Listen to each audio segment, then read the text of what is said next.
Welcome back to my page. This is 365 days of writing a short story every day until I become a better storyteller, artist, and writer. All right. So it's day 26 already. And today is the rough draft of this brand new story that I came up with. Short story. It's called Caged Bird. And like I always say, I know I mixed it up. I would say the rough draft. I would say the revision. This is the rough draft. My brain was like I put my shit in backwards, but I was fried. But anyways, this is the rough draft. So it's not edited. It's all mistakes. It's not pretty. It's messy, very messy. But this is called Caged Bird. The steel screech of an old rusty door opened, followed by blaring sharp bell ringing that felt like knives piercing his eardrum. No choice but to wake up. Free will is a luxury in that sank into the sands of time long ago. His eyes peeled open. The undercarriage of a top bunk creaked and cranked like brittle tree branches. Two black, dirty feet hung over the edge. Then the loud thump of a large man landed on the cement surface, grunting like an animal.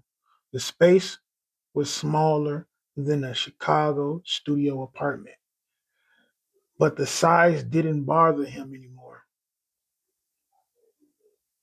He's accepted that he's stuck.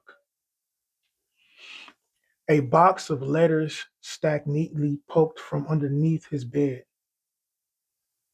His space resembled a art collage. Different destinations were plastered on the cold cement wall, reminders of new possibilities.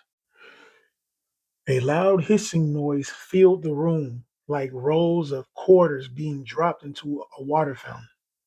Although his expression was void, it was something no man could get used to. He leaned forward, patting his pillow. A white sheet stretched across all four corners of the bed. A blanket sat at the edge of the bed, folded with deliberate precision, not one crease.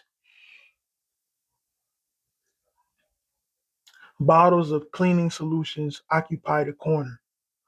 For a tight space, he made sure it was clean. A faint rattle, a faint rattle of keys could be heard coming down the dorm walkway. On both sides, groups of gu- a group of a few guards checked each cell. Next was chow time.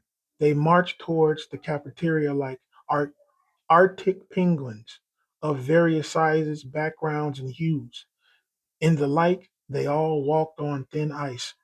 One wrong glare, one unacceptable behavior, or just being the runt caused enough friction to strike a fire.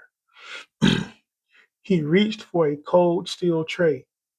Chow staff members sometimes picked a random bird to help out with food preparation, basic carbs, and nutrients. During the first week of capture, these lines these lines tossed him into his memories of elementary school, striding for the striving for the most secluded table. He plopped down, shielding his meal like it's 10,000 BC, scarfing it down cautiously. A few tables over, the new bird was trying to find a spot. He tried asking kindly if a senior could move down. The man didn't even respond.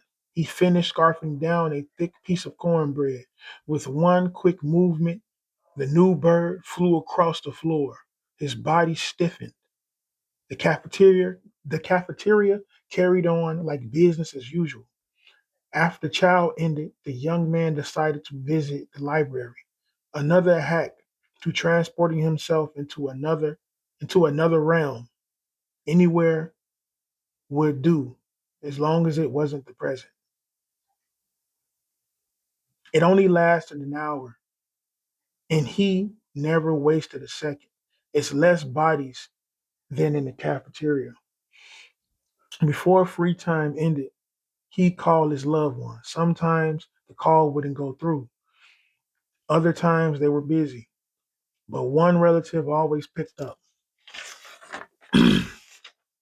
You have a call from Demetrius Jones. Press 5 to accept.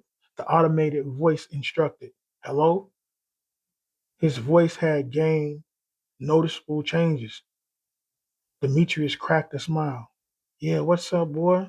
Finally, he could recant half of his aggression. It's the only time he could fully be himself.